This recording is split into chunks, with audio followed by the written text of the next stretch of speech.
Good evening, everyone. Thanks for all being here tonight. I'm very happy to say we have a very special guest tonight. Before we get to that special guest, though, I do just want to run our pre-roll of all of the Model Railroading live shows and the other associated shows that are out there. And in lieu of saying hello, I do just want to mention something that's going on in the background.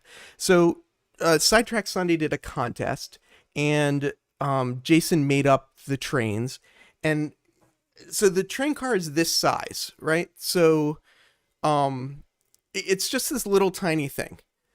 But when Jason sent me the train, he sent it in this box. So I've got this huge box for just this little train, and I've been instructed that I can't open the box. So next week for Jason the Train Freak's Sidetrack Sunday show, we're going to find out what's actually in that box. But for now, I have absolutely no idea. So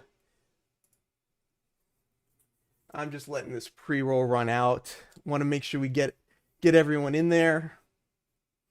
But let's just move ahead, because I really want to get to this guest. I think he's a really great guest, and it's 1 a.m. where he is, so it's really great that he's taking this time out to be with us. So without further ado, it's Gordy from NMRA-x. Hi, Gordy. Hey, good evening.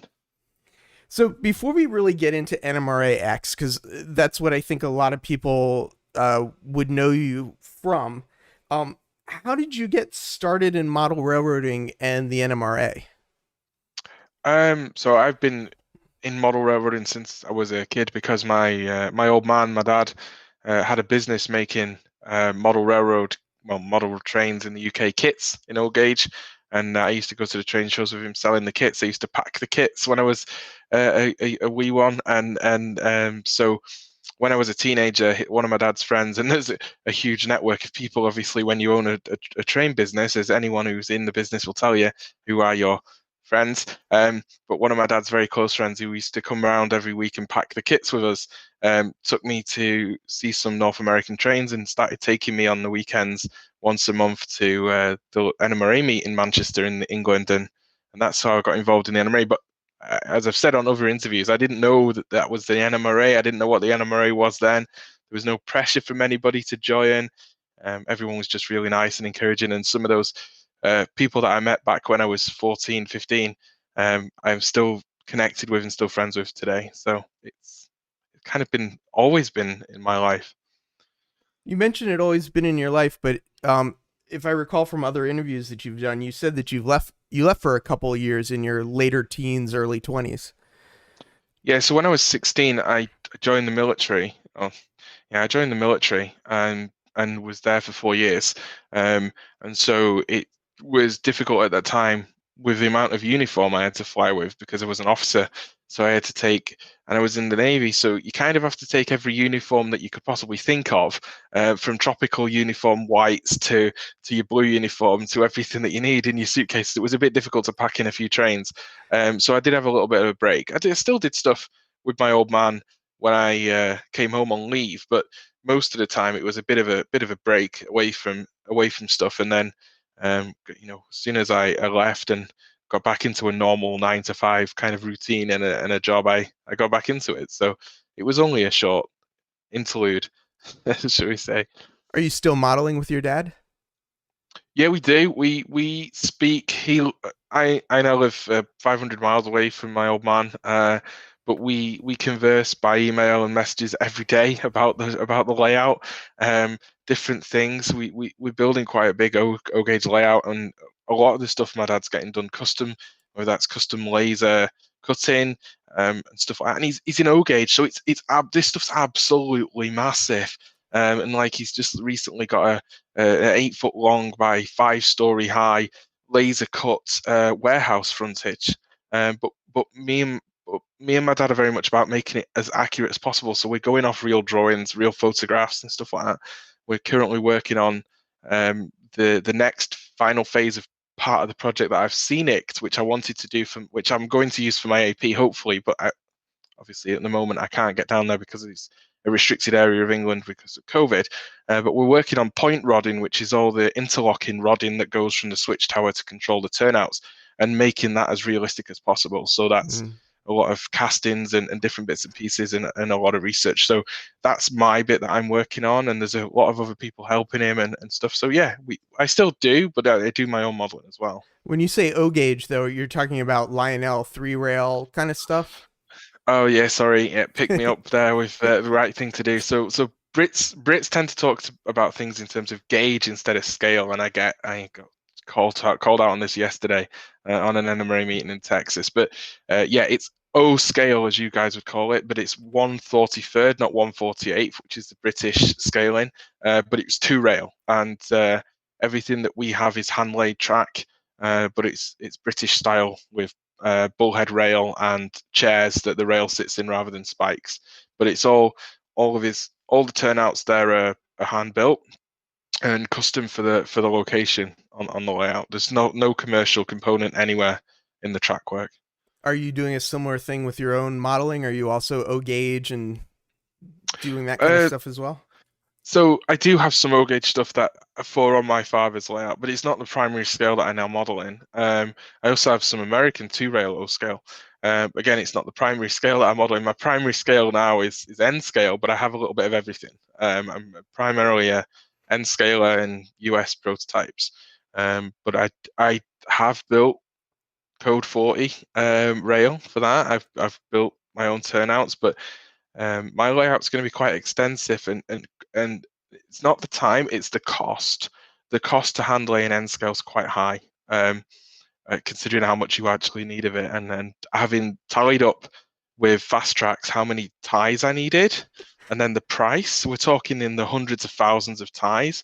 I decided that probably was the better part of Valor to go to use some commercial components. So I'm not handling an N scale on the huge scale for my layout. Are you doing something prototypical, a specific area in the US, or is it just general sort of US trains?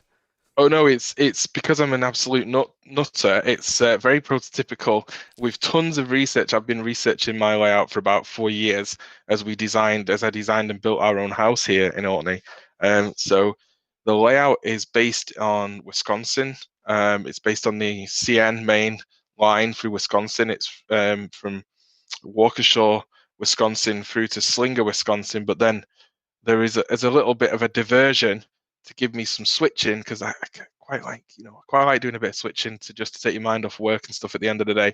There's a 4-deck switching section, which is the Oshkosh subdivision of the Wisconsin Southern. So you've got the short line operations aspect of it, the interchange with the main line, and then the actual Wisconsin Southern has dual trackage rights with the CN over the section that I'm modeling.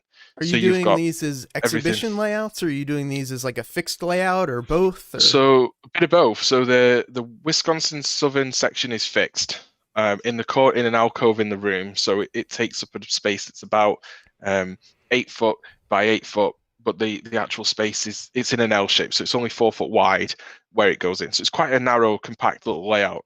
But the main layout's in a 12 foot by 21 foot room, and that's triple deck modules. So they could be exhibited.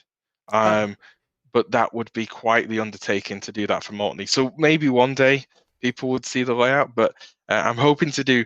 I'm really into my remote operations, and obviously not just because of COVID, but because of my physical geography of where I'm located. Um, I'm wanting to do that. So I'll be having lots of people, hopefully from around the world, be able to operate my layout, even if you can't actually get to see it at a show. But it will be exhibitable. I generally the Wisconsin Southern bit, honestly, is the first fixed layout I have built in about 15 years. Everything that I have is sectional, whether it's Fremo modules or a layout it's standing on its own right, because just because of the very nature of being a younger person and moving and changing house, you don't want to spend a lot of time doing something that you then have to rip out. So we do a lot of sectional layouts. yeah, that's due to my space. I'm also doing, modular stuff. It just, it makes sense, and then I don't have to destroy it just to move. So I definitely get that. You mentioned remote operation. Are you doing that with other people's layouts now, as well as setting up your Yeah, own layout to do it? yeah, absolutely. I mean, my layouts in the early stages, it only started back in June. But yeah, I've operated Dave Abel's layout, the Organdogger. I can't even say that. It's really difficult to say. People should make their layout names easier, but the Organdogger cutoff, which is a Conrail layout, which has been featured all over social media, and it's also, I think it's on the cover of Model Railroader actually soon, magazine. Oh, nice. Okay. Great layout. Yeah, me and Martin Jenkins from Australia remotely operated that layout. I've also remotely operated some layouts in Australia and stuff. So it's becoming more common. The Silicon Valley Model Railroad Group out in California also offer remote ops, and I think they're doing a remote open house, which is just so cool.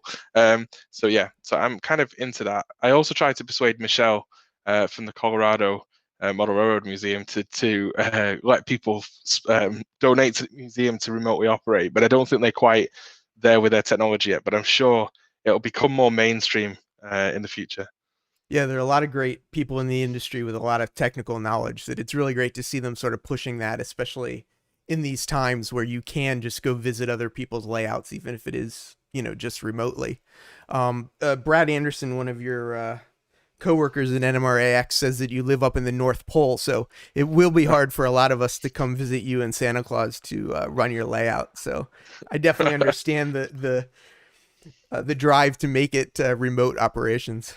So yeah. Absolutely, yeah, absolutely. It's different, and the layout's so different. You've got the switching aspect of it, and you've got the main line running. I think my experience of do remotely operating other people's layout is certainly the main line running is a lot easier to do remotely than the switching.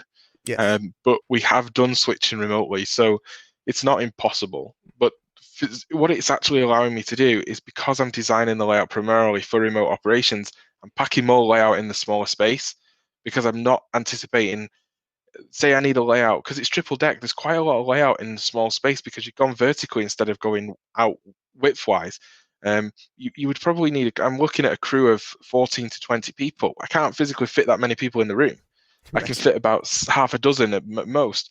So the remote operations allows me to actually have a better layout than I could physically have in my space. So it's a whole new dimension to the hobby. I think it's great. We either go down the route of having computers run our layouts, which I don't think quite kind of takes away the human aspect of it, and a little bit I feel you're less control than having someone remotely. So yeah, it's good. Yeah. I'm looking forward to it. So Scott Eric Catalano in the chat said a British guy modeling Canadian in the U.S. Exactly. Yeah. Well, why not? Absolutely, why not? Why are you naked for? Rob says eventually all remote ops will be taken over by Skynet. So, Shannon from Possibly. Back on Track says I'll have to check out some of these remote operations layouts. Um, if people want to get into remote operations, do you have like a suggestion on like where to go, like how to connect with people doing that?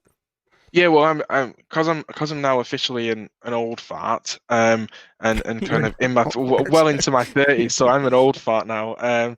We have a Facebook group, and I know that's not where all the woke people are, but we have a Facebook group called Remote Model Rail Ops OPS, Remote Model Rail OPS, and that's on Facebook, and you can join there, and there's lots of people there sharing ideas, talking about their layouts and stuff. I know there's actually a group of proto throttle guys who all have proto throttles who are remotely operating a layout in Canada with their proto throttles from home. So, yeah, join that Facebook group. That's a really good resource, and you can get in touch with people that are interested there.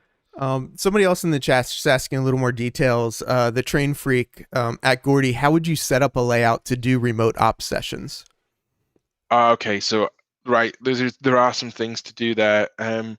One of the most important things is that you need to think about the traffic on the network. So you've got to make sure that you have a pretty decent computer running connected to the layout.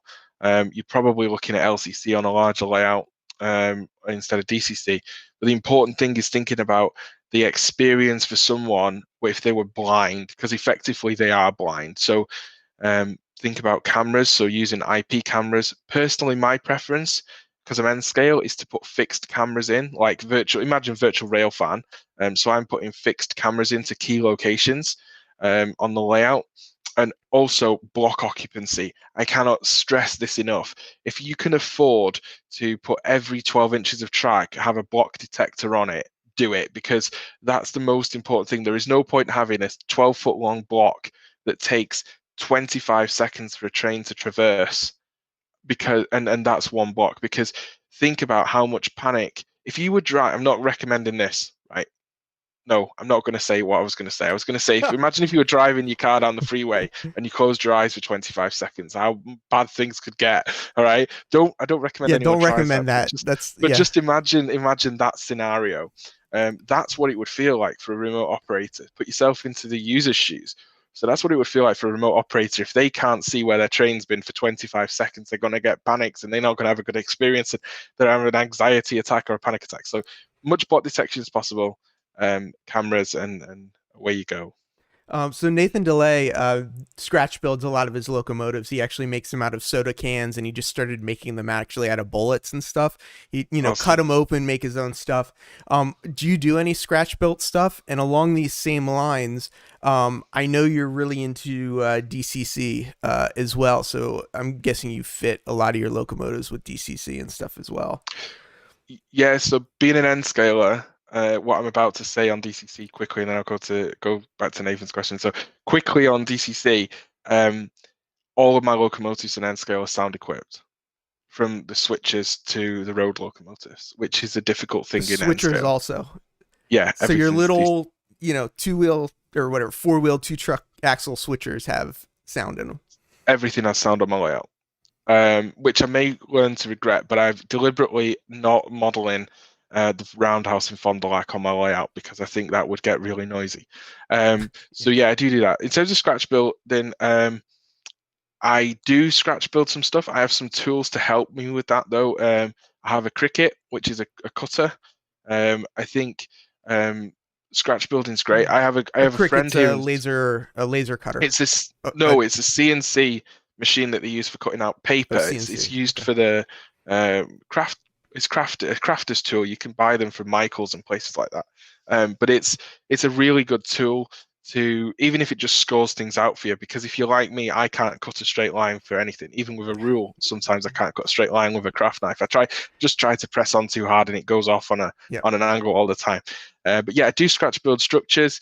I'll modify when I will scratch build stuff on locomotives and rolling stock, but it tends to be detailed parts, not the whole locomotive. Although that is something that I have been involved in the past. I built. I had somebody. I worked with a builder more than I did it myself. I worked with a builder to build a tender cab, a cab on the back of a tender of a British locomotive, and these things were all custom. So I had to do tons of research into the archives to find a photograph of this particular locomotive from the above so that we could see what detail was on the roof of this thing. Because most of the time you look at your models from above, so that's really important. But most of the time we take a photograph of the real thing standing at the track, looking at it. So we managed to find a photograph in the archive, one photograph of this locomotive from a bridge looking down on the roof. So scratch buildings, yeah, I do that. And I also have a friend who I want to call out in Scotland who's in the Royal Electrical Mechanical Engineers. And this guy was scratch building. He scratch built two locomotives on his two tours of Afghanistan in a foxhole. So, scratch building's scary. But then I do all my standards of can this be done based on could I do it in Afghanistan in a foxhole? And if I can, yes. If he can do it, then anyone can do it. And his stuff's incredible. So.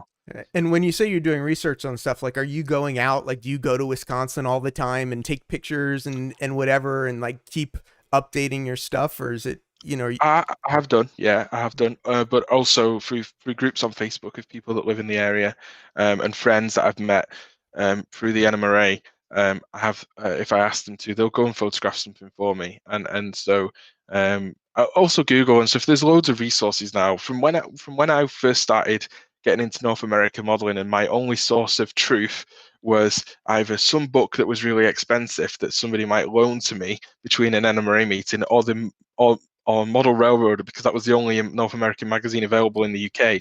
Then compare that, which in my lifetime I have had the no internet to now the internet. I'm that's what I'm saying. I'm old. I remember before the internet.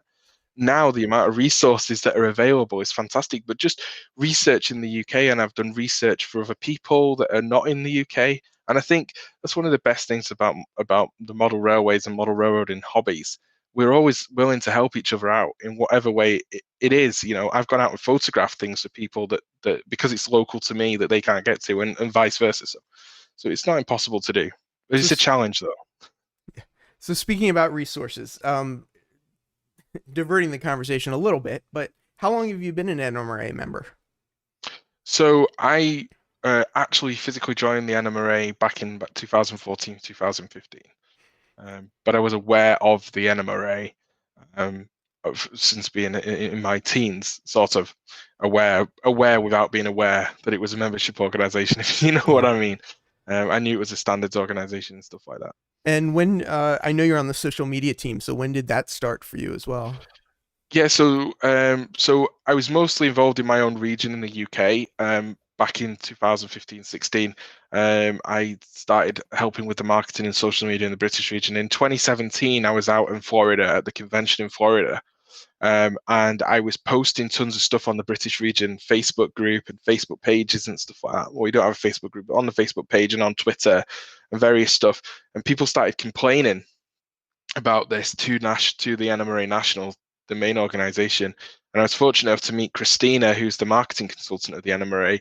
And I just said to her, well, why don't you just give me the keys to the castle and I'll just post on there, unwittingly knowing that recruited me into the social media team. So that's where the social media team started, because before then, it was really one guy running Twitter, one guy running the Facebook group, and that was it. And from there, me and Christina have worked together over the last 3 or 4 years, built up a team now of people, and built out the NMRA social media presence, and that's grown. Just the Facebook group alone has grown from just over 10,000 members in 2017 to nearly 23,000 members. That's more members of that Facebook group than there are members of the NMRA, and they're all over the world. So even in countries and regions where the NMRA doesn't have a physical presence at the moment, we have people in that group. So it's all good fun. Scott Eric Catalano in the chat's asking, you know Kathy Millett then? Yeah, I do know Kathy. Me and Kathy have had a beer more than once together. Yeah, I do know Kathy. I'm privileged to know Kathy, and she supported me with my modelling, and we've met up at various UK events and within the British region. And I had the pleasure of sitting at the British Region Convention in 2018 with Kathy, watching. I don't know whether it was the final or I think it was the semi-final of the Great Model Railroading Challenge, the TV show in the UK, and I was sitting there at the table with Kathy, with a wine and a beer. We're watching her performance and judging things with all of her NMRA peers who helped her achieve her Master Model Railroader, and that's the great power of the NMRA. It's great who you can meet. Yeah, it's the Great Model Railway Challenge. Yeah, if people don't know, I was able to find it online. It's actually on Sky. You could stream the second season. The first season I can't seem to find anymore, but the second season's still out there. And it was kind of a competition show for model railroader teams, and it was really neat. And I think it probably did some good for model railroading in the UK. Absolutely.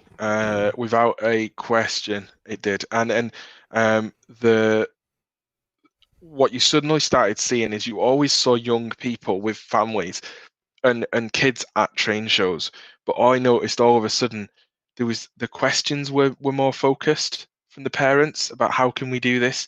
How can we replicate what we saw on the TV together as a family, and people walking out with train sets and modeling equipment and scenery materials and stuff. It's huge. I hope that we haven't lost a little bit of ground there with 2020 and that, because even that was just been sustained through the past 2 years, through 2018, 2019. I just hope that we haven't lost that ground in 2020. It hasn't. I don't think they've been able to film the show this year to do it as a third season, but I know that the third season's been is in the works, so we will see. Yeah, I've heard on other podcasts actually that while people aren't coming into hobby stores, it does seem like they are still buying a lot of stuff online. So it's definitely shifted, and it'll be interesting to see whether it's still growing or where it's actually at. The hobby is exploding. If anyone who thinks the hobby isn't growing has got their head in the dirt, because it is growing exponentially. And if you just go and look now about look, products are still coming in from China. Coronavirus hasn't stopped products being manufactured in China and coming in from China. It did for a few months, but we're way beyond that now. And yet there's nothing on the shelves in the UK. We're completely sold out of everything.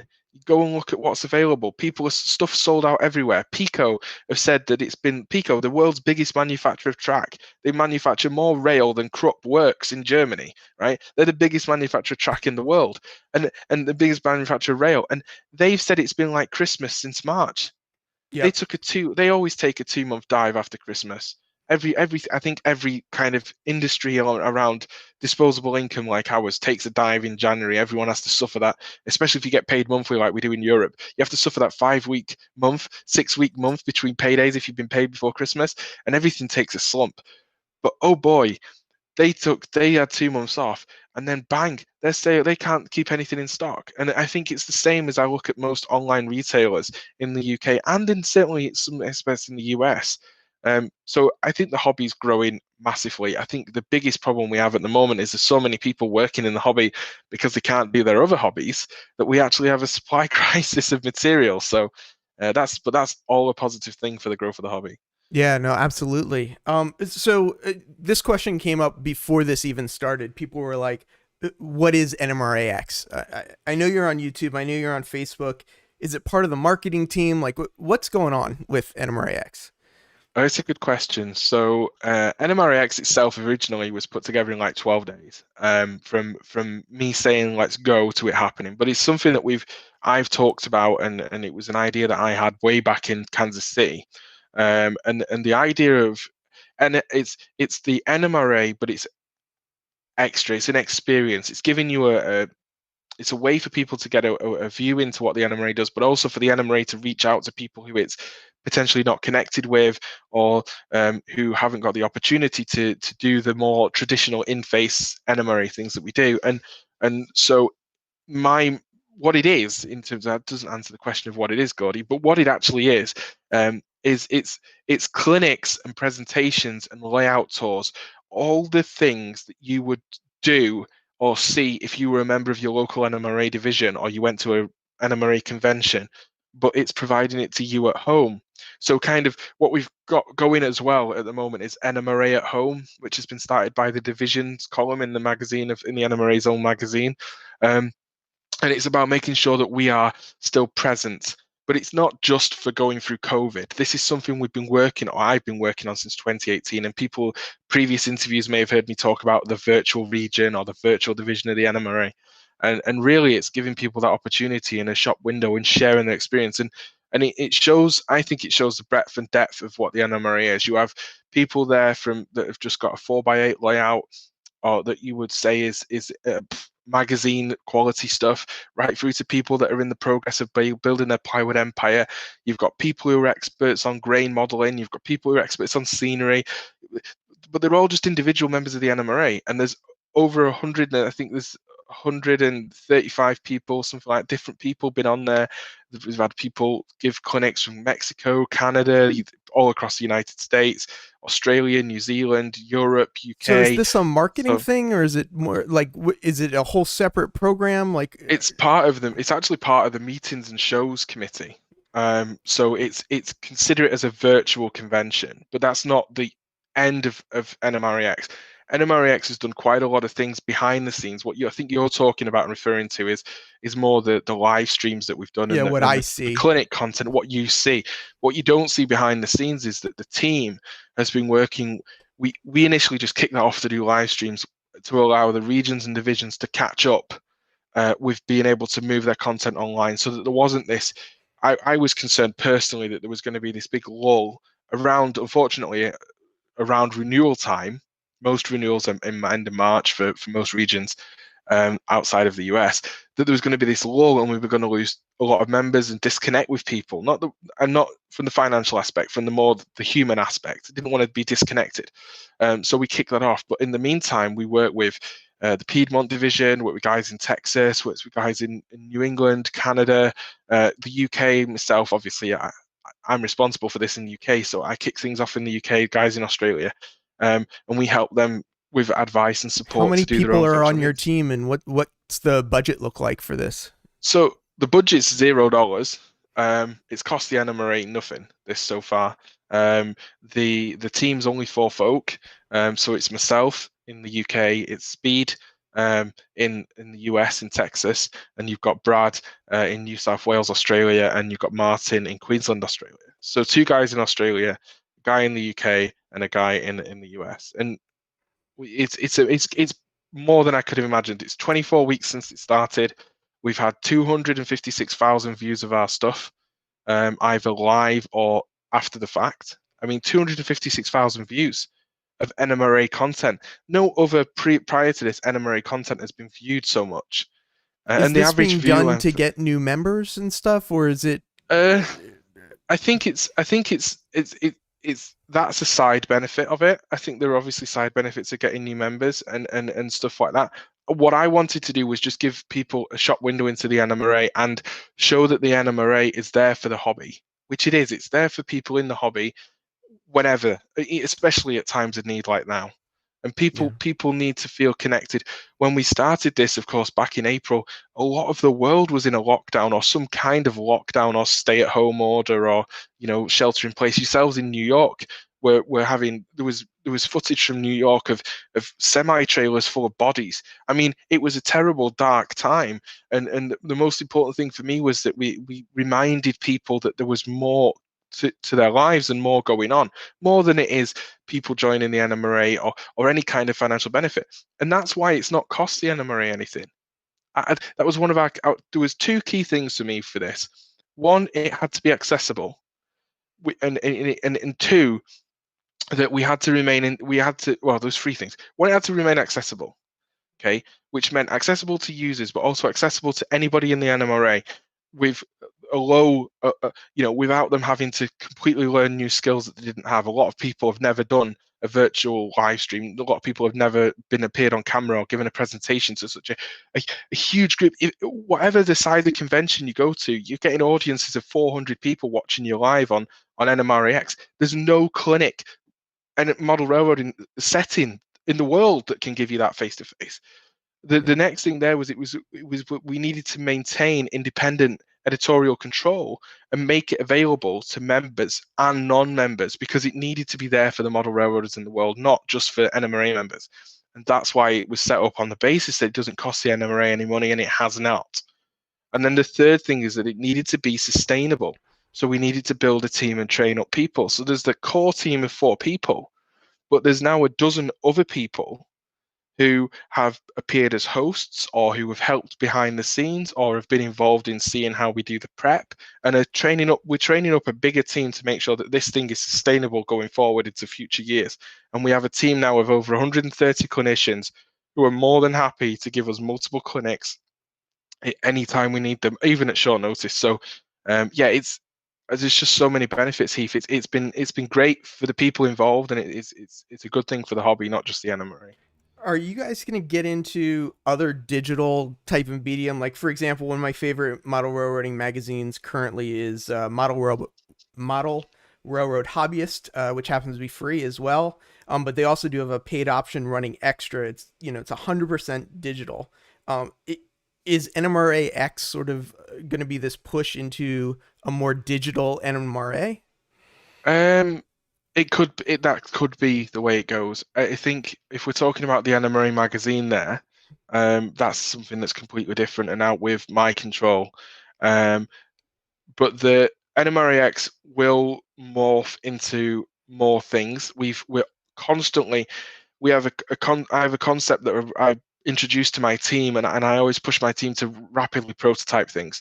So build it, test it. If it fails, it fails. You'll see we've done something different every single NMRA-x event. We're always trying new things. So we're probably going to go more down into the education space, more of the two-way interaction, more of the working together on a project through an NMRA-x event. Doing remote operations together, that kind of aspect of it, more than a magazine. But somebody said to me, like, an NMRA live stream is like watching a digital magazine appear in front of your eyes in terms of a video magazine. And that's great. I kind of say to people, it's like a TV channel for model railroading for 12 hours, 24 hours, whatever. You can just put it on your TV because it's on YouTube. But let's just talk about the NMRA for a sec. So the NMRA magazine, I personally, as a UK member, where it's about to start costing us over $150 a year for our membership, okay, where 85 of those dollars are going to White River in order to pay for a paper magazine to be shipped halfway around the world. I do not think in 2020 that is a sustainable model. But I don't want to take away the print magazine from members who enjoy that. I don't think the NMRA should take away that option. But I do think that there is an opportunity there that I would love to explore with White River and with the NMRA. And if you read the NMRA minutes, which are available for members on the NMRA website, White River themselves said that for overseas members such as myself, for people outside of North America and certainly outside of the United States, that it is viable for us to have a PDF or digital version of the magazine at the same rate as members in the US pay for the print version. Therefore, the NMRA doesn't lose any money. If that's the issue, there's no money, it's not a cost, there's not a problem. If it's not quite to the same level as MRH, it doesn't matter. But that's something that the NMRA absolutely in the next year has to explore.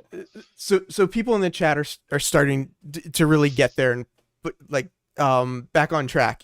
For someone who is on the fence, is it worth becoming a member of the NMRA? What benefits do we get now? And just to go through a couple of the other things, that I put down, you've been doing a lot of interviews lately. You did Darren on a model railroad techniques. You did a modeler's life. You did Drew at Nordell recently, and now this interview. You've thrown your name in the hat to become the president of the NMRA, Mhm. and there are all these people out here. People watching this interview, for example, who don't fit the NMRA's sort of target audience, let's say. I mean, there was a board of directors meeting where, there were some quotes thrown out. The NMRA mission is to support existing model railroaders with some development, but it is not to expand and develop the hobby.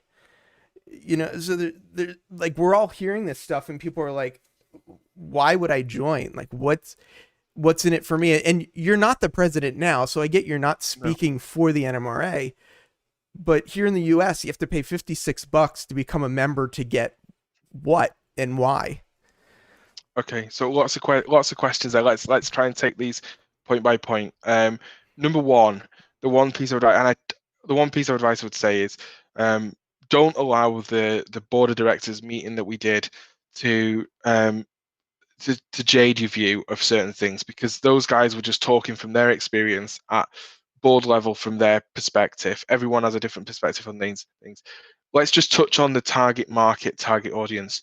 The NMRA has no policy about what age a member can be to join. The only policy we have on that is the youth and vulnerable adult policy, which says that a young person or a vulnerable adult must have an adult, i.e., an over 18, who is a parent or guardian present at any physical NMRA meeting to meet their own needs, to meet that individual member's needs. Okay, what when we say target, what we're talking about there is marketing campaign.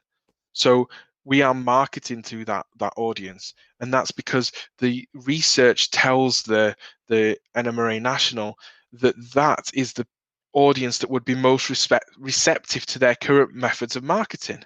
And be honest, their current methods of marketing are advertising in other model railroad magazines. Basically, that's it. And so those are if that's the audience that's reading those magazines, then that's who they're targeting to by its nature.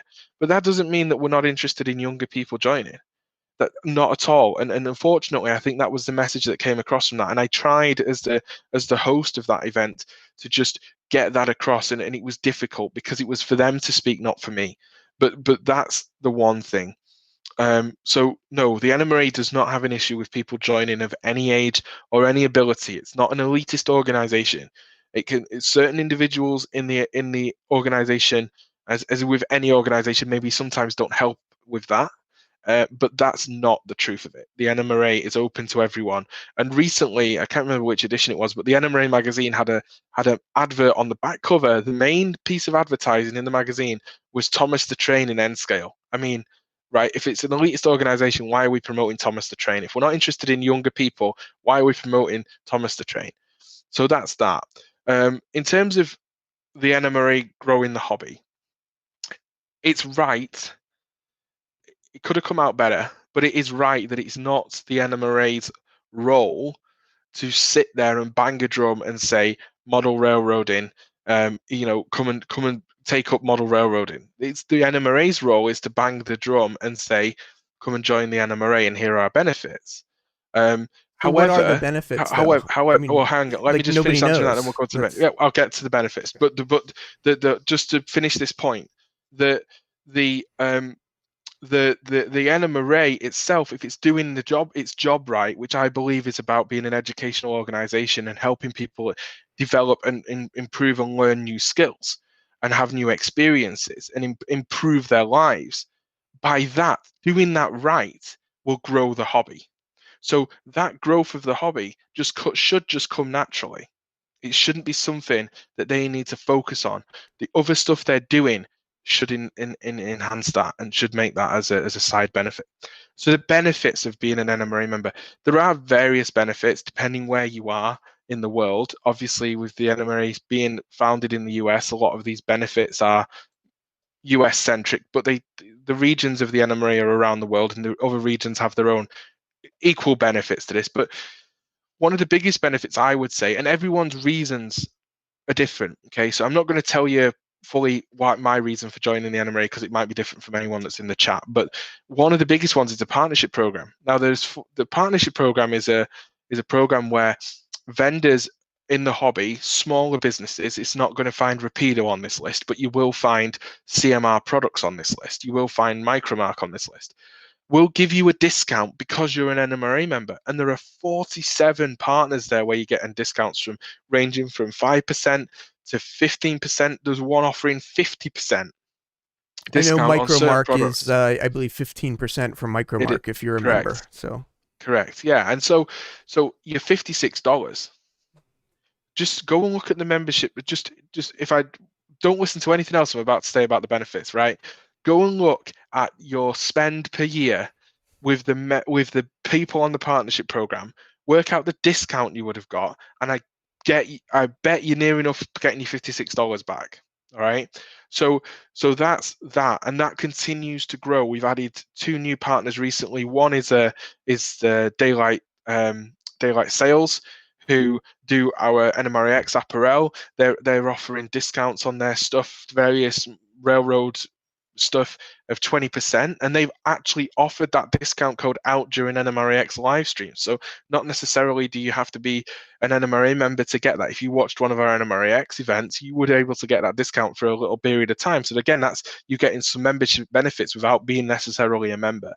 But then in addition to that, if that's not that is one of the biggest ones. But in addition to that, we've got the Model Railroad Directory. So we have various NMRA members who around the world who will let you go and see their layout if you're traveling, or you might find someone local that you didn't know about who you might not have the space or time or money for your own layout, but you can go and work on their layout or go and see their layout or go and operate their layout. We have NMRA archives. If you're looking, we were talking briefly before about research and stuff. The NMRA archive has over 10,000 photographs of various from all time of railroading in the United States and elsewhere. You can go on and log on the website and look at those photographs, download them, and use them for your own modeling. There's the achievement program. The achievement program has its pluses and minuses like anything else, but it's a really great way of testing and challenging yourself to learn new skills. And there is a beginner entry to that. There's the golden spike, which doesn't involve you having anything judged or assessed or a contest. If you're like me and you're a contest phobe, I hate contests. I hate making this hobby competitive. I absolutely despise it, but I know other people love it. The thing there is that you can just show your models to other people, just show off your stuff, just shout about it. Most people who have a YouTube channel are showing off and shouting about their stuff, and that's great. So that's what the achievement program is, but it can then take your modeling further, and I take part and participate in the achievement program. I think it's a unique benefit that isn't there in any other organization. If you're in the US, we have liability insurance for your model railroad club, liability insurance for meets and shows. Most of the RPM meets, I think, in fact, all of the RPM meets a few years ago were covered by NMRA insurance. So while people have this concept and crazy concept that the NMRA isn't pushing the hobby forward, the NMRA is different from RPM. Well, RPM spawned out of the NMRA and is supported fully by the NMRA, as are various other special interest groups. So we have that. He talks about electronic and digital content. There actually is an electronic newsletter from the NMRA called the e-bulletin that comes out bi-monthly. And there's the NMRA Turntable, which is a video magazine where we send out an email which has lots of little videos that our members have recommended from around YouTube, Facebook, or just basically around the world. let me cut for you you to off go and one watch. second, just so that we Sorry. can no, it's all good. I just Okay. want to target. There's a couple comments, and I think if we can address the comments specifically, it might definitely help. So Ray Boble has a comment. Ray mentioned he joined the NMRA back in his 30s. Various life things happened. He's no longer a member, and he wants to know, why you should get back in it now. And he said for him, the problem is I don't buy new stuff. Most of my stuff comes from eBay. So, the partnership program's great, but he's, the majority of his money spent there. And then another comment from Sparky107107, who's actually up in Canada, says, Gordy, I don't mean to be rude. Discounts are great, but not for everyone. NMRA, I give them the money. What are they going to do for me? Give me. Just sell me a membership? Yeah, so that's what I was kind of trying to get into. Listen, guys, everybody's reason for being a member is going to be different. Everybody's going to get a different thing for them that ticks their box, and that's why there's so many different things. And I was not even halfway down the list. And so, you know, we've got conventions, we provide insurance for things. Obviously we have the standards and conformance stuff. Yeah, I'm putting that aside because it's not my reason for being a member, but it is important that what the NMRA did in the past and continues to do isn't forgotten. If you use DCC, the NMRA maintains and protects that standard to make sure that stuff works from Europe with the stuff you can buy in the US. And I mean, when I say stuff from Europe, I don't mean Roco trains running with an SD40. I mean, ESU lock sound is in Germany. That stuff works with soundtracks. That stuff works with TSU. Zemo from UK, from Europe, works with US stuff. So you've got that. It's a difficult thing to it is a difficult thing to sell because ultimately the way the NMRA is set up at the moment is a lot of stuff that we do, a lot of benefit people get is from going to their local division and taking part in what's going on at a divisional level. And for people that live like myself in remote and rural communities, without doing the virtual content of which we need to do a significant amount more, it is a difficult sell right now because there isn't stuff going on. But the NMRA membership, ultimately, there are lots of benefits there that I've just gone through with the achievement program. Potentially, if you pay extra, the magazine, the stuff you can get through the member store, the discounts if that applies to you, the insurance that you can use, which I'm sure everyone needs to insure their collection. So that's very, very, everyone's can use that. Uh, but and the other discounts that are available. But ultimately, like anything, if you put into it, you will get out from it.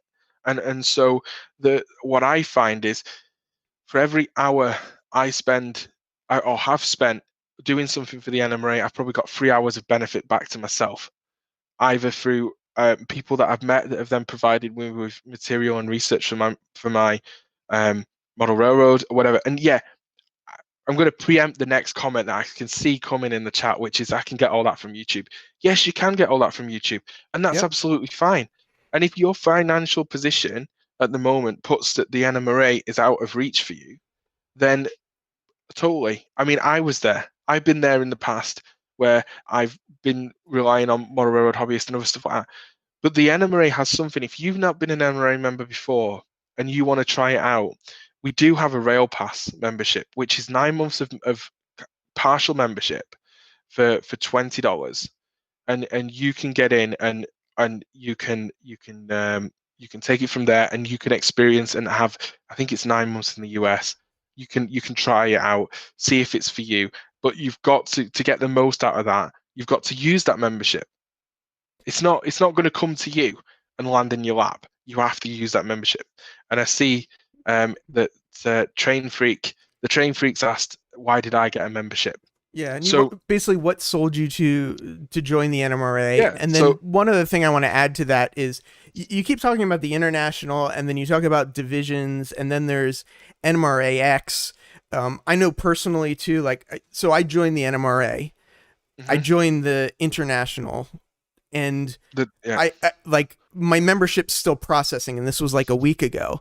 But then Andy Ambrose helped me also join the British one, and I joined immediately. yeah, So if you can kind of one, what drove you to join yourself, and then okay. if you can kind of go through, I know these are two completely unrelated questions, No, it's all but if right. I you can can I then can kind do of get that. into why am I paying 50 to the international and then 6 to the division and nothing to Yeah, cool. NMRA-x when my benefits coming from NMRA-x right now? Yeah, cool. So I can answer that. Okay. So I joined the NMRA in 2015 because I wanted to take part in the achievement program. Because um, my personal circumstances were that I wanted to be pushed to get better, and I wanted somebody to tell me whether my stuff was good or not. Back in you can't do that remotely. And some people, I don't need personal gratification there. That was simply because I knew that if I'd done something wrong, I would find someone in the NMRA that could help me.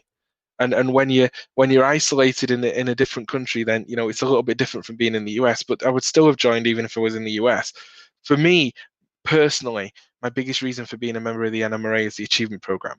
When I joined, it's more now because now I see what the NMRA does, and I get more than that out of it. Even just, when I've been able to help people within the organization, help them improve their modeling, or help connect them with somebody that they really wanted to connect with and wanted to work with or speak to or talk to, and that's great.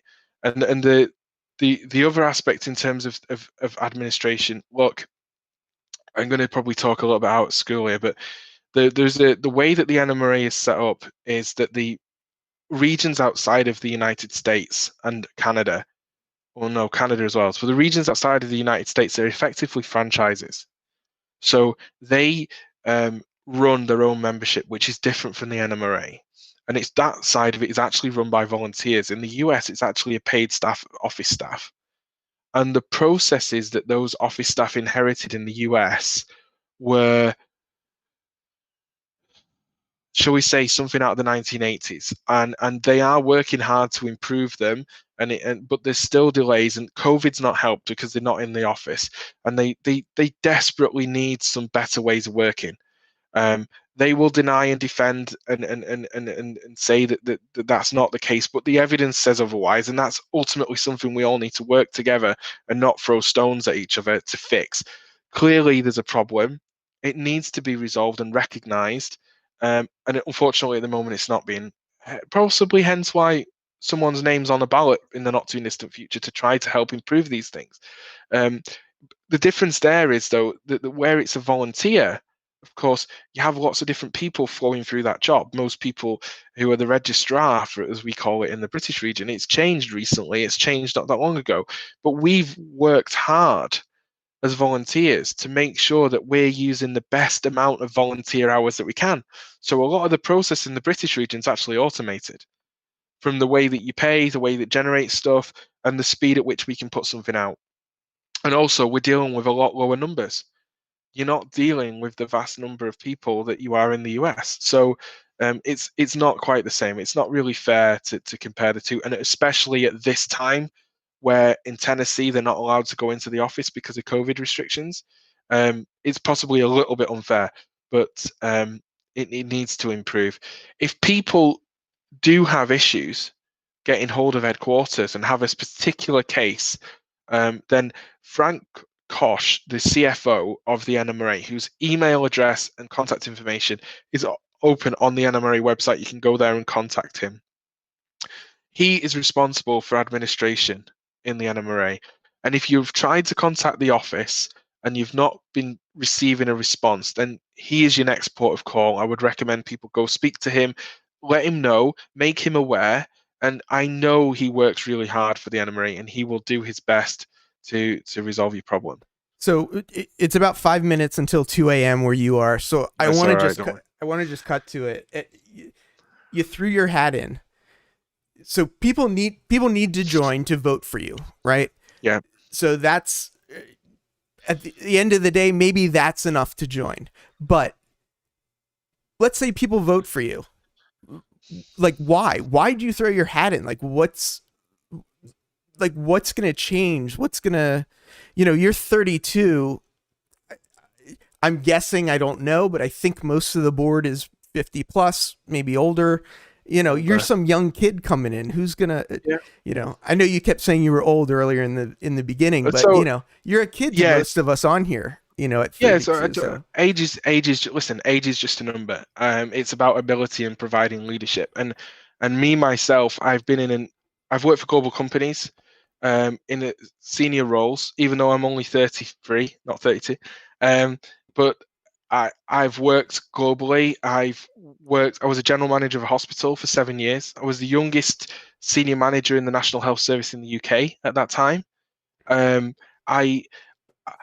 I'm good at influencing people, but you've got to work with people. And I think I don't see there being an issue with a younger person being on the board, and certainly not in the main leadership seat.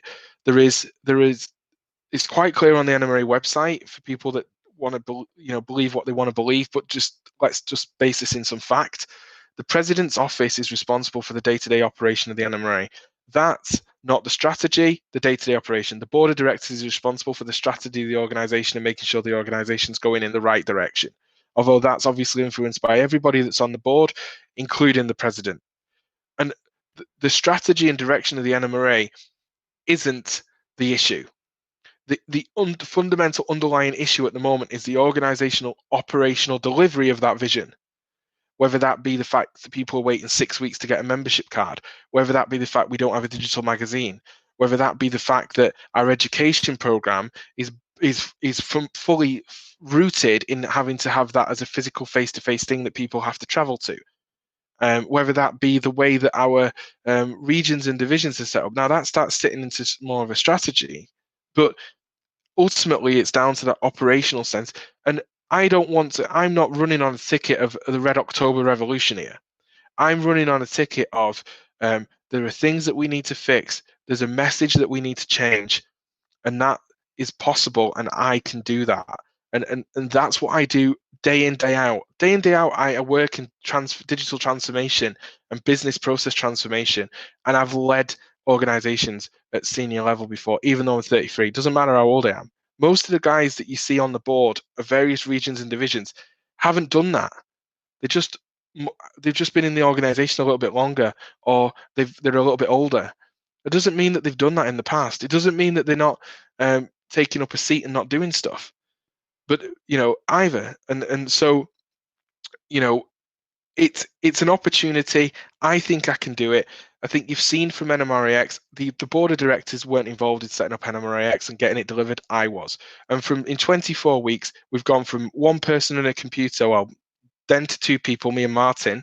We've grown that to a core team of 4 people who are responsible for supervising and managing that.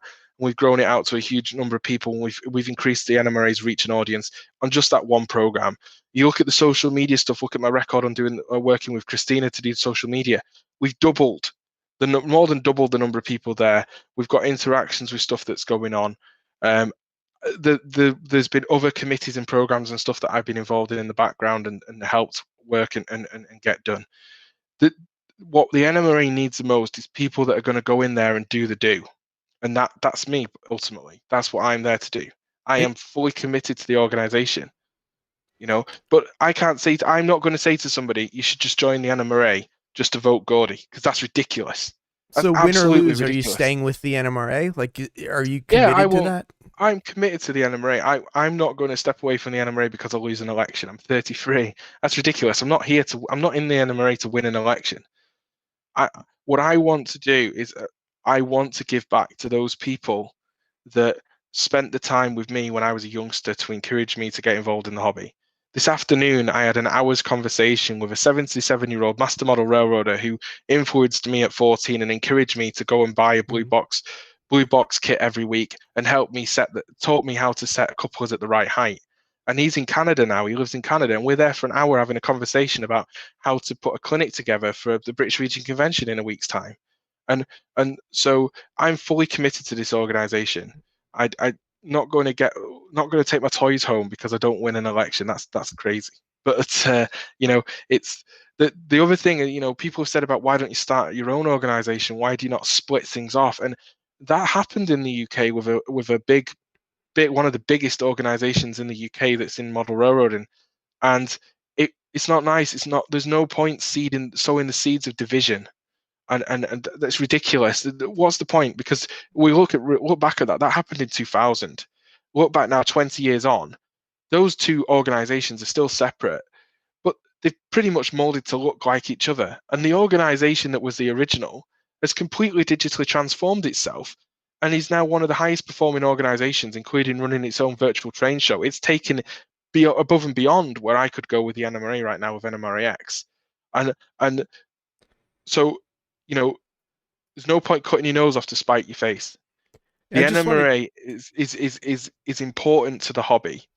It should be an organization with 250,000 members, but it'll only get there if the membership itself gets involved. Yeah, and I just want to go through a couple comments. I mean, these are the people that are on these YouTube live streams a lot. These are a lot of people that aren't in the NMRA now, and just so you can kind of, this is the feedback they're getting, and maybe you can address some of it, and just want to spread the information. So, Gordy, first, Gordy from Sparky 107. Gordy, first, thanks for doing this interview. I know the NMRA is a tough subject and a tough crowd worldwide. Second, what is your drive to move up in the NMRA? Third, is it easy for members to get involved with programs they run, or does that depend on skill level and amount of time involved? And then I think this is, along with Sparky's questions, this is, I think, what most people are afraid of is you join the organization and it's not going to change. Yeah, that's not my experience. I joined the organization and I've seen significant change in 5 years. So I don't think join the organization, it's not going to change. I think you've got to influence that change though, and throwing rocks at glass is not the way to change it. Volunteering, coming with suggestions, ideas, helping make those suggestions reality. That's how you change the organization. That's how you can help with it. There was what was the second point on the first question there? Because I wanted to answer it. Second, what is your drive to move up in the NMRA? Okay, so my drive to move up in the NMRA is really that I have a lot of influence and skills, and when we do these kind of scores of your personality, I'm off the Richter scale on having an influence in personality. But there's only so much you can do, and as someone else has just put in the comments, it's difficult to change the minds of the elders. It is difficult to change the minds of the elders, but when you've got the backing of the organization, then people will listen, and you only need to win 40% of the people to win an argument, right? When you're in this world, that's the truth, that's fact. And so we have a lot of support. I put my name on the ballot not by putting a nomination form in, because I knew that potentially was a waste of time, because the people that would be looking at that nomination form was a small subset of the organization. I, with the organization's best uh, I, things at heart, but still a subset of the organization. So I put out to do a petition. Let me just say this, Heath. Every single region worldwide, all 17 regions, had at least 6 people not put forward that they would sign a petition to back me. Well, they signed the petition to put my name on the ballot. We were looking at over 200 people sign that petition. So there is a drive for change at grassroots level, and that's the change we will drive. But it's not seismic change that's needed. But yeah, if you want to change any organization, you need to be in there. My move for moving up is that being in the UK, there's a very limited amount of roles on the board that I can go for.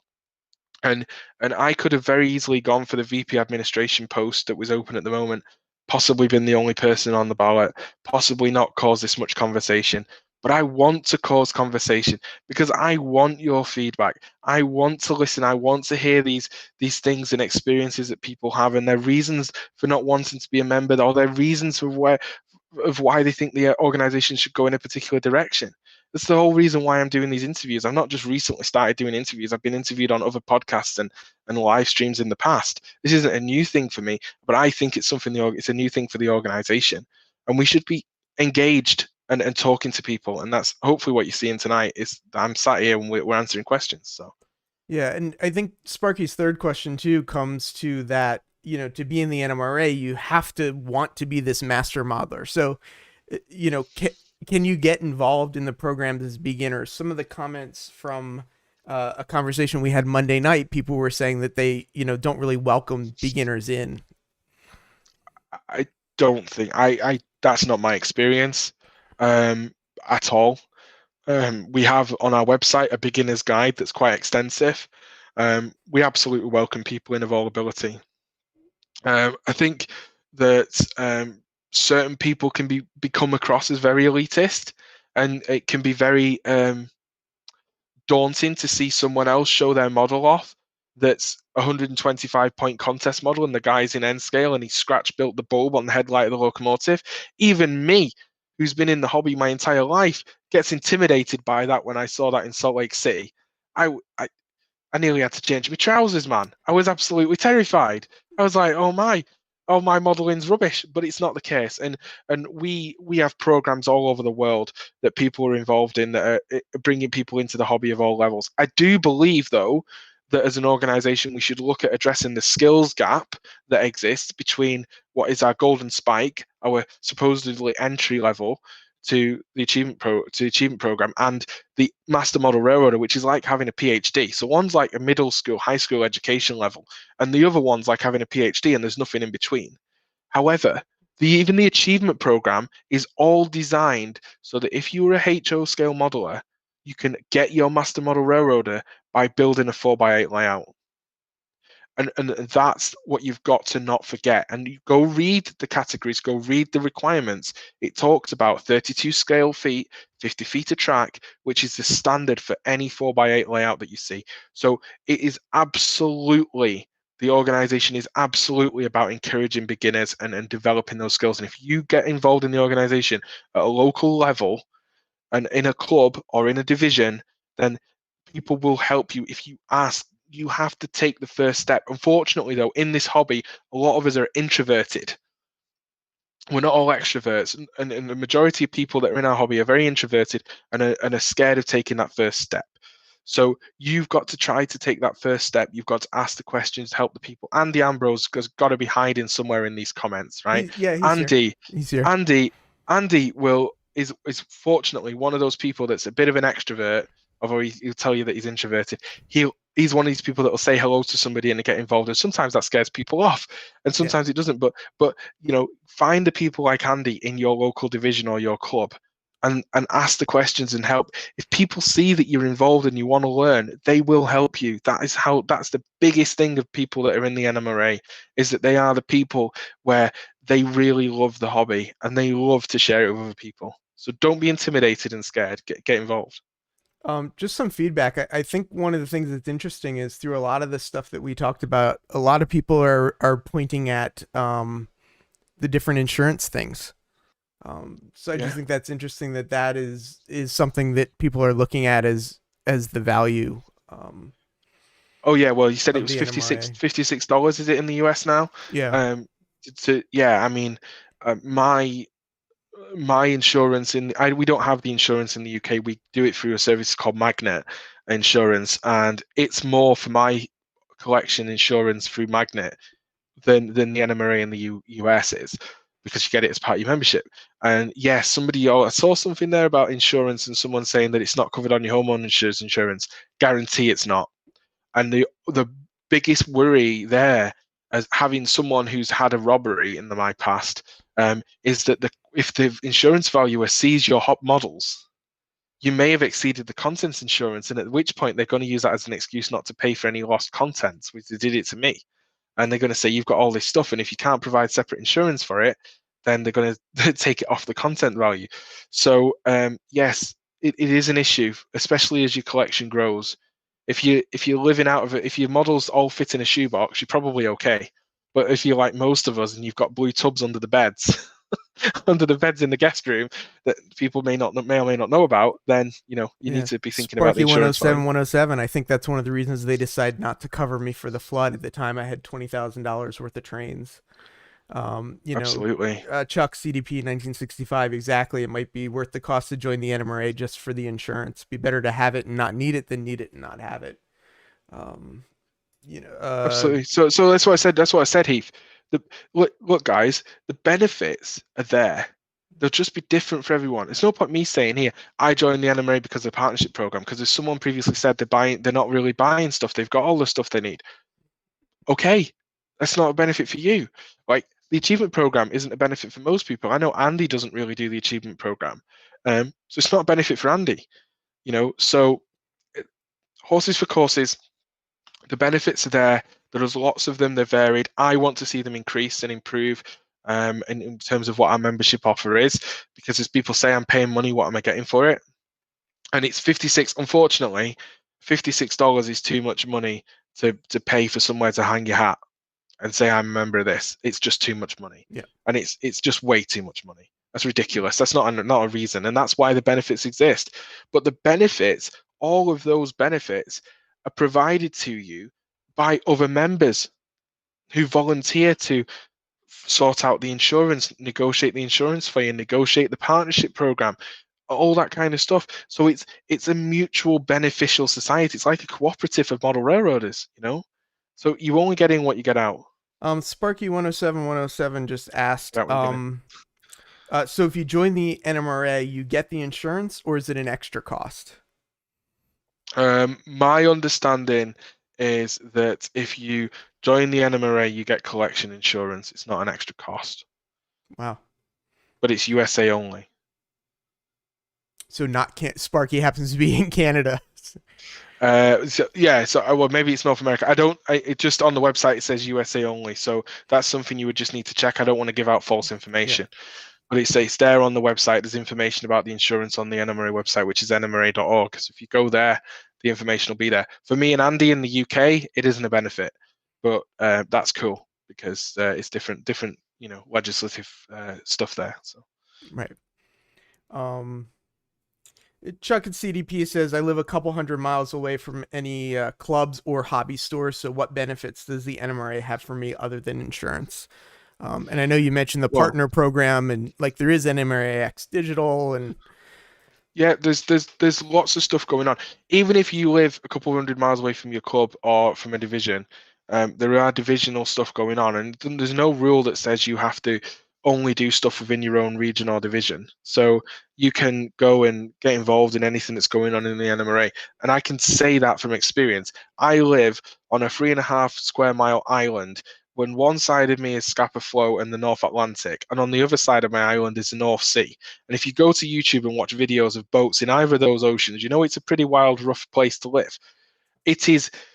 I am the division equivalent of a division superintendent for the whole of Scotland, which is a country that's 2/3 the size of England, with 5 million people as its population, whereas England is 65 million people. So we are significantly isolated and remote and rural by our nature in Scotland. The infrastructure isn't here. Yet we manage, and yet I am involved, and I communicate and speak via email, meetings, correspondence. There's just so many different ways. And yeah, I could do those without being an NMRA member. Of course I could. But there are a lot of people there that I've met who are not on YouTube, who are not on Facebook, who are NMRA members who I speak to, like the guy I spoke to this afternoon from Canada. right. So, if me and a guy in Nova Scotia can have an hour conversation this afternoon about an AP, about a clinic for the British Region Convention, and we can talk about our modeling, and I talk about some stuff I'm working on, he talks about his stuff, he gives me some tips and tricks for stuff I'm working on, and we share, and we have that mutual appreciation and respect for each other through that was fostered through the NMRA, then it doesn't matter.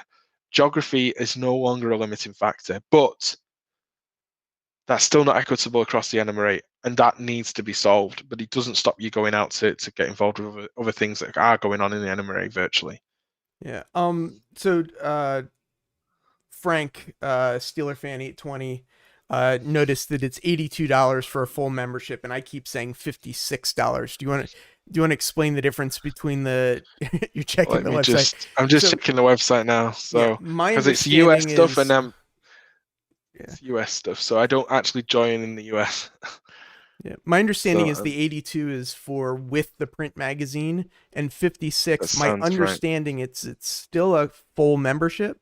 The only thing It you is. don't get is the print magazine, is my It is. understanding. But It is. That's correct. That's the same. So, yeah, the $82 is with the NMRA magazine, or it's $164 for 2 years. You can pay up to 2 years, and then that covers you for any membership fee increase in that period. Um, without It's actually $50 a year, unless this website is out of date, for the NMRA membership itself, with full voting rights and access to everything else, but not the NMRA magazine. But that's still the e-bulletin, the turntables. If you are a digital guy like myself, it's possibly the way to go. And then we also have family membership, so you can add members of your family on to your membership for a small fee, and then they can take part in the achievement program in their own right. So if you have a youngster, I have a 2-year-old. She's a little bit young for this just now, but she could join the NMRA as well. And then if she started doing her achievement program, she would be doing it in her own right. And as she becomes an adult, she can continue that with the same membership number as she goes into being a full adult member. There's also student membership. So for younger people, those people that apparently we don't have any interest in, for people that are 19 to 25 or in possession of a full student ID in education, then you can have full rights and benefits and the magazine for $40 a year whilst you're still a student. So if you're 19 to 25 and in education, in full-time or part-time education, you've got a student ID for $40 a year, you can be a member of the NMRA. Okay. And that's also for people who are under 18. So you can join the NMRA under 18 for $40 a year. So Drew could join the NMRA for $14 a year. All right. And for $40 a year, sorry, get the magazine, and then for $9 add his parents, right? So it's there, and there's stuff there to to go for. So that's the way that the NMRA is. Internationally, in Canada, different fee structure. In the British region, different fee structure. In Australasia and Europe, different fee structure again. So that's how it works. You can be, if you're outside of those continents and those regions, you can join the NMRA at the US rates. And hopefully in the near future, we'll see regions spring up elsewhere in the world. We have a lot of members of the NMRA Facebook group in Asia. So maybe there's a potential there for an Asia region. We also have a lot of members in Mexico who at the moment tend to work with the guys in Texas and the Lone Star region. But there are guys in Mexico City who are doing their achievement program and who have appeared on NMRA-x. So. It is 2:15 or 2:17 a.m. where you are. That's So, fine. Don't worry. well, I can keep going. It's not a problem. okay, It's fine. okay. Well, and then well, Sparky says you almost have him sold, so maybe this should be the last question. Maybe this will tip him over the edge. But Best experience you've had with the NMRA and worst. And the worst. Oh, the worst is easy. The best. There's so many. I've had so many. I've been able to, through being a member of the NMRA, I've been able to go and operate various layouts I never thought I would even get to see, like Stephen Priest's layout, before he ripped it apart, out in Kansas City. I was able to go to Canada and do some stuff out in Canada that I would never have been able to do. I went and I had behind the scenes tours of various railway infrastructure that I would never have got to see or do. I got a behind the scenes tour of Calmbach and Wolfers, which I know anyone can turn up and go Calmbach, but I actually had an NMRA member take me round who actually writes articles and wrote a column for the Model Roader magazine. So I got to see things that other people just wouldn't get to see. Got to spend a lot of time in the layout room. So I think some of my best experiences have been through the people that I've met and been able to interact with. And there's a lot of stories there. There's not one particular one that comes to mind because it's just so many. But as a guy in the UK going to the US, being able, just for most of our members in the UK, just being able to go and operate a layout that's bigger than anything that I've ever seen in the UK before was a huge benefit of NMRA membership. And I know to someone in North America that's like, what's he talking about? We got basements, we got big layouts, no problem there. But imagine me being an apartment dweller in New York, because that's about the size of most of our UK houses, and then suddenly I'm going into someone's 4,500 square foot basement and I'm operating their huge layout, and they're welcoming me like they've known me for years, and they're letting me run their $1 million worth of locomotives and stuff. The worst experience for me was through the achievement program, and the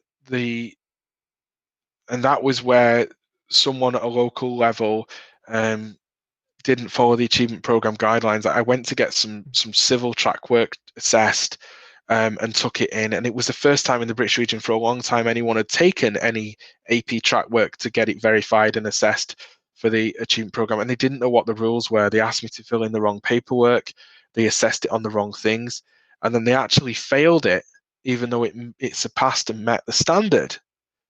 And that was extremely disappointing because they talked about it as if I wasn't in the room, and even though I was stood there while they were doing it, and it was very frustrating because they would not listen. Even when I provided them with the evidence on the website, they would not listen and would not flex.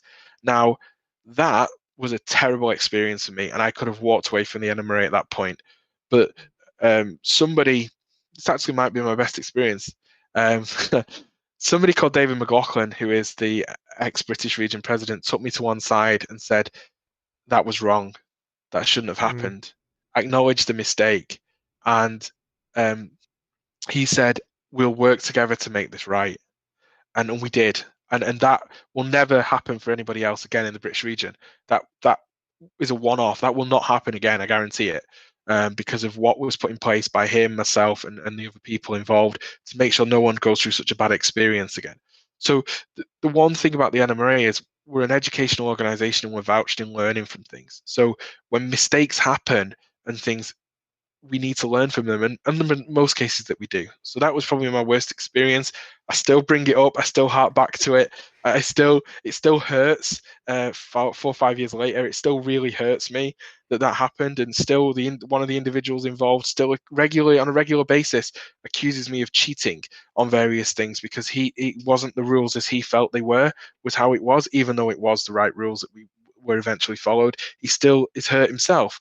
So yeah, there are bad experiences in everything in life, but that was probably the worst. Someone was asking if there's a senior discount. There isn't a senior discount available. It's possibly something that could be looked into in the future. There isn't, and probably the reason for that is I would say probably 80% of our members would qualify for that. Right.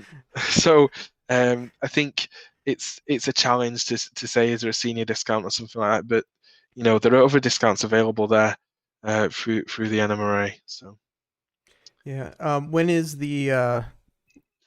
this vote? So when do you know when people have to join by yeah, to then vote? so I can kind of give you the timeline of this. So it's pretty tight now because of COVID. We extended the nomination period because we realized that quite a lot of people were going through some stuff, and so it should have been the end of June, and we should have had the ballots out now, but they aren't. So it's still open for nominations till the end of October, and then the word I'm looking for is escaping me, but it's petition. So it's still open for petition until the end of November. So the ballots should go, electronic ballots to members will go out around Christmas, around the holidays, definitely after Thanksgiving. And usually the elections from Thanksgiving to February. So it's December, January, and February. Usually give people 3 months to get out there and vote. If you're in the US, you'll get an e-ballot, electronic ballot if you sign up as an NRA member. If you're in the rest of the world, different things happen. There's paper ballots. There is paper ballots in the US as well for those that don't have a valid email address with the NMRA. So you've got to kind of keep your eye open for the email coming through.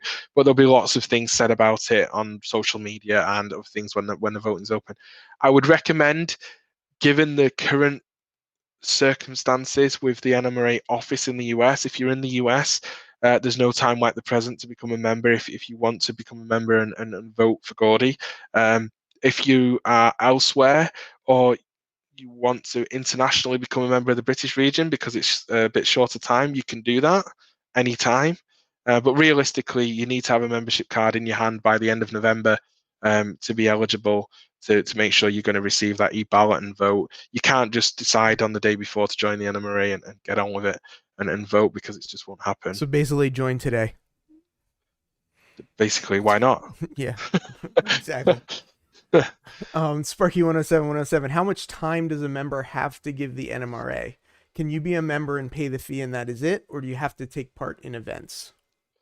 You don't have to take part in events. You don't have to give any of your time to the NMRA. But it's an organizer. There's a limit of what from the organization is going to land in your lap. You'll receive your e-bulletin, you'll receive your timetable, but if you don't open them and look at them, you're not going to get that. You're not going to get any benefit from that. So, like I said very early on in the stream, I said, for every hour that I put into the NMRA, I think I get 3 hours of benefit back minimum. I would say that's kind of what you should be working on. So you will get out what you put in. But mostly when you first start in the organization, it's a lot of take and not a lot of in for most people. And then slowly it sucks you in. It's my experience. Slowly you get suckered into things and you'll find yourself writing articles and working on projects with other people and stuff like that. But mostly the first time you get there, it is about going to the meetings. But you have to take that first step to go to the meetings to get the benefit out. Yeah, Andy's been trying to push people to join. Andy's saying at Ray Boble, you don't have to be president, but we need influential members with a sense of humor to make things happen. So, Yeah, I think a sense of humor is really important. a bunch of people are talking about which division they would be in. different Oh, you stuff can like work that that. out. So you can go to the NMRA.org website and work that out. So there is a part on the website where you can see a big map of the United States, and it's basically by zip code, and you can work out where you are in the US. If you're in the UK, of course, you want to be moving to Scotland because it's the best part of the United Kingdom, and you can then be in Gordy's home division, and you can see what I do. Because I mean, what do I do in the organization? So I've got all the stuff going on at division level. I organize my division. We don't have a board of directors in my division. We have Gordy, and that's it. And it works really well. I'm not suggesting we have a North Korean style dictatorship, but we don't need any of that bureaucratic nonsense either to be successful. We're a group of NMRA members in Scotland. We get on with stuff. We don't hold money, but when we need something, we get it from the region. If we earn any money, we pay it back to the region, and they support us 100% on that basis. I also do regional stuff, so I'm involved there as the media and events coordinator in the British region. I'm also currently seconded onto the board of directors for the British region to support them through their current upcoming AGM with some technical challenges that they're facing with it being virtual, and all the stuff I do at national. So I spend a lot of time, a lot of my time in the NMRA, but I still do. I still get my modeling done, I'm still building a layout, I'm still enjoying it. I still spend time with my 2-year-old. I still work full time. I work a 60-hour week, and it's all there. So you've got to put the time in, and you will reap the rewards. So Yeah. Dan Cohen said, and I'm not sure whether he's saying this is a positive thing or a negative thing, but he's saying the achievement program attracted me, and joining the NMRA Facebook page showed how much support I would get. Is there a so lot of what's it there's a like lot of over there on support. Facebook? Yeah. Uh, oh, right, let's not talk about it from the point of a moderator's perspective because I would say it's pretty brutal. Um, but I've seen Dan's stuff. I've spoke to Dan on and commented on a few of Dan's stuff. Dan's doing some great things there. He's a new member in the NMRA. He's getting himself involved. He's working up there. I think he's in the Twin Cities. He's up in Minneapolis, St. Paul, and I know a lot of guys up there. I went to a regional convention in La Crosse, Wisconsin, and met a lot of guys, and they're a great bunch of folk up there. And yeah, he's working on some stuff. He's building a switching module. I know he saved up and joined the NMRA, and he's building a nice switching layout, and he's doing a great job, and he's asking questions, and he's getting support, and that's what it is. I would say this in model railroading though, you ask one question to two people, you'll get 20 answers of how to do it. But that's Yes, you just the will. way it is, That's just the way it is. But yeah, he's getting a lot of support and help, and I'm glad he's enjoying his membership. I think there may have been a little bit of encouragement from myself and a few other folks to join, so I'm glad he's enjoying it. And long may it continue, and get yourself more involved in the organization, Dan. Awesome. So, um, just to sort of wrap this up, like any final words that you want to say? If people do want to reach out to you and they have more questions, is there a way to get in touch with you? Absolutely, yeah. Yeah, there is absolutely. I'm very open. If you're an NMRA member, when the candidate statements come out, you'll notice the difference between mine and everyone else's. I put my personal email address on the bottom of there, because I want people to reach out and talk to me and have a conversation and share their views. But I have a website, which is gordy.uk. You can contact me through my website. I'm on Facebook. I'm very visible on the NMRA. If you go to the NMRA Facebook page, you'll see a list of people who are administrators of that page, and you can contact them individually. You can contact us there. If you drop a message to the NMRA social media, it will get to me, and I will respond to you on my personal channel. We don't use the NMRA for anything to NMRA channel to respond to anything regarding the election, because that would be inappropriate. But if you message and say, Gordy, I want you to talk to me, can you message me? I will pick it up off that, and as an admin, and I'll message you. I think you know John from TSG Multimedia. The best Yeah, part of the NMRA is if you're committed and are willing to be involved, you can be the change you want to see in your local chapter. totally. Yeah, John's echoing there what I think I've said a few times today is that the organization is willing to change, but the organization needs the support to change, and that generally involves one, having a good idea, two, gaining support for that idea, and three, being involved in delivery of it and not just jumping ship at the point at which it's about to be delivered. Because if it's your vision then you need to be sure you set that vision and you see it through. That's all part of being a leader, whether you have a badge or a job title or not. That's all part of doing your bit for the community. Gordy, thank you so much for being here. Any final words before we send you off back to sleep? To sleep. Well, hopefully not everyone else who's on here has gone to sleep. Listen, guys, I, I hope that this has been useful to people and people have had benefit from just talking to me about the NMRA and talking about why I want to be involved in the NMRA and stuff like that. I didn't want this to be a complete sales pitch of joining the NMRA, but I hope you all enjoy your modeling. I hope we can connect and talk about model railroading or the NMRA in the future. And if you're not completely sold yet, then I'm available for video chats and I can give you the sales pitch as many times as you want. But I'm not here to give you a sales pitch to join the NMRA. I'm here to have that conversation that we've had this evening, and I hope some of you have seen it from a different perspective, from a younger perspective of those of us that are under 50 in the NMRA, and there's a lot of us, and there's a lot that are heavily involved, even though we've got full-time jobs and partners and kids and stuff. So yeah, I hope it's been enjoyable. I hope you've enjoyed it. And yeah, please do get in touch with me. And if you can't find a way of getting in touch with me, but you can get in touch with Andy Ambrose, Andy never ceases to get hold of me at any time of the day or night. So thanks, Awesome. Heath. Gordy, thank you so much for being here. I really appreciate it. Thank you everyone for coming. I'll leave the chat open just for like another minute. I'll play the end roll as it goes, so you guys can talk amongst yourself, argue amongst yourselves, whatever you guys want to do. Thank you all so much for being here, and I'll see you all again shortly.